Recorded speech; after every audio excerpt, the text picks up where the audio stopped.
लगे थो त हाणे वॾी थी वईया, लगे थो त हाणे वॾी थी वईया, लगे थो त हाणे वॾी थी वईया।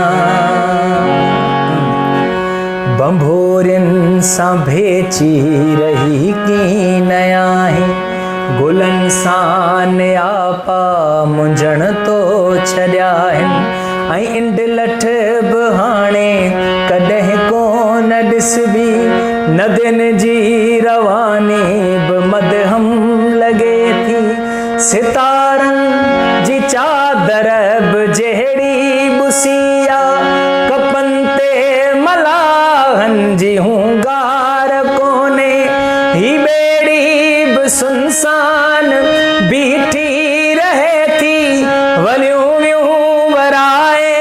मन खे ॾिसी थी, ऐं तुंहिंजूं सहेलियूं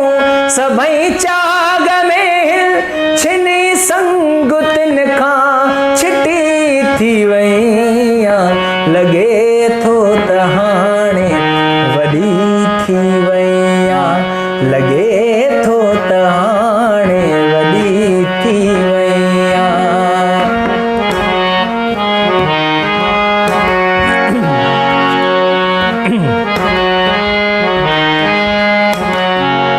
ही स्कूल कॉलेज ऐं पोरस्टी, सहेलियुनि जे विच में रुगो टक तुंहिंजा, जे सीए लहींदीअ त सभु लेखकनि खे पढ़ी पोइ वापसि वरण जी करी थी, सभई ॾात जा ॾेह जाचे ॾिसी थी, प्रोफेसर खे मुंझायो छॾी थी, रुगो सिट हिकिड़ीअ सां सारियूं खुदायूं, चपनि खे तूं चोरे ॾसियो ॾस छॾी थी, सभई दोस्त तुंहिंजा तकींदा रहनि था, बहार जी मुद में पकी थी वईया, लगे थो त हाणे वॾी थी वईया, लगे थो त हाणे वॾी थी वईया।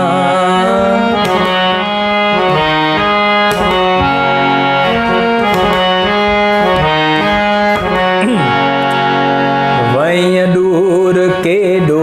वल्हारनि खां अॻिते, विछोड़े जूं पोयां हुड़ियूं ॾेई असांखे, कंडनि ते सुमारे छॾी बाबरनि ते, नियापनि सलाम खां हाणे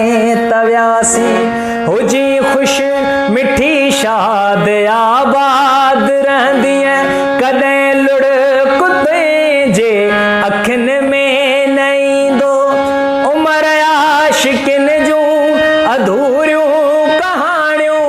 असांजे हिसे में भली यार आयो, पराड़नि खां हूअ बि लिखियल हो पराड़ो, उन्हीअ सीट वांगे अॾी थी वईया, लगे थो त हाणे वॾी थी वईया, लगे थो त हाणे वॾी थी वईया, लगे थो त